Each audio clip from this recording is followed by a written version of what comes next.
Hi, my name is Jalen Powell, and I'm an associate attorney here at Johnson, Allison and Hord, and I'm a member of the corporate practice group.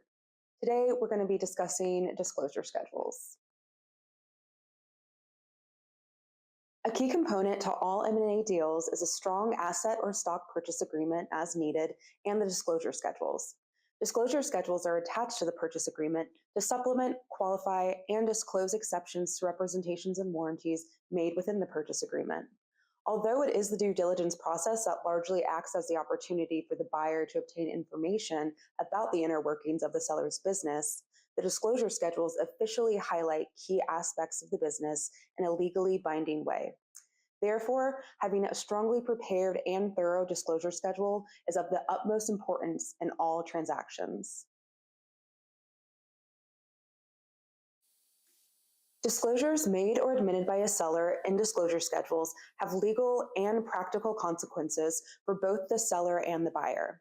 From a seller's perspective, failure to disclose material information to the buyer could result in money damages or worse. And from a buyer's perspective, these schedules can alert buyers to potential red flags about the business and give the buyer an opportunity to negotiate additional protections and concessions.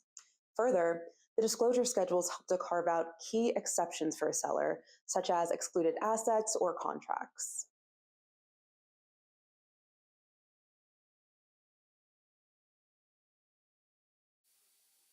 A disclosure schedule could be used to supplement a representation addressing material contracts of the seller by listing all material contracts that require notice to a third party prior to a change of control or the assignment of a certain contract. Alternatively, a disclosure schedule could be used to explain any potential environmental issues or permits that would be needed to properly run the acquired business. A purchase agreement might warrant that, except as disclosed within the disclosure schedules, seller does not have any pending or threatened lawsuits against such seller, and that there are no facts or circumstances that could give rise to a potential action against the seller. Thus, if there were any events that seller is aware about that may give rise to a potential lawsuit, such as a breach of contract claim from one of its customers or suppliers, then those facts would need to be added to the disclosure schedules so the buyer is provided vital details about the operations and potential risks that may arise post-closing. Disclosure schedules matter because they supplement and provide exceptions to the representations and warranties, which themselves are linked to potential liability to the parties. As another example, the seller could warrant in the purchase agreement that it did not have any outstanding tax liability except as provided in a certain disclosure schedule. If the seller then properly lists any outstanding tax liabilities on the disclosure schedule, the seller would not be in breach of the warranty. If, however, the seller did not include that caveat to the warranty or included the caveat but failed to properly list all outstanding tax liabilities within the disclosure schedules, then the seller could be in breach of the warranty. Disclosure schedules are thus a powerful tool to protect a seller, but only if properly utilized. From a buyer's perspective, disclosure schedules give the buyer a level of detail about the seller's business that cannot practically be included within the purchase agreement.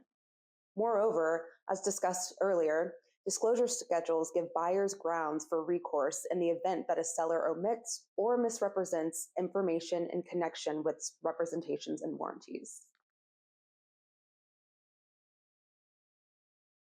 Many clients have the understandable misapprehension that information disclosed during due diligence does not need to also be included within the disclosure schedules, or that they do not need to provide duplicative information that the buyer already has access to.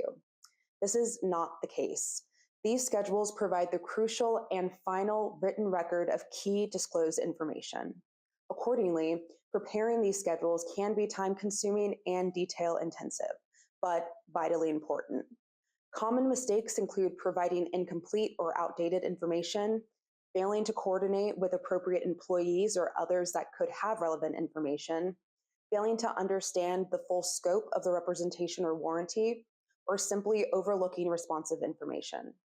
To avoid these pitfalls, it is helpful to work with experienced counsel in order to understand the purpose, scope, and implications of disclosure schedules and properly prepare them. The attorneys at Johnson, Ellison, and Horde are available to counsel you on all aspects of your merger, acquisition, sale, or disposition, including the preparation of disclosure schedules. Our corporate attorneys specialize in navigating the details with precision and tackling other complications surrounding M&A deals so that you don't have to.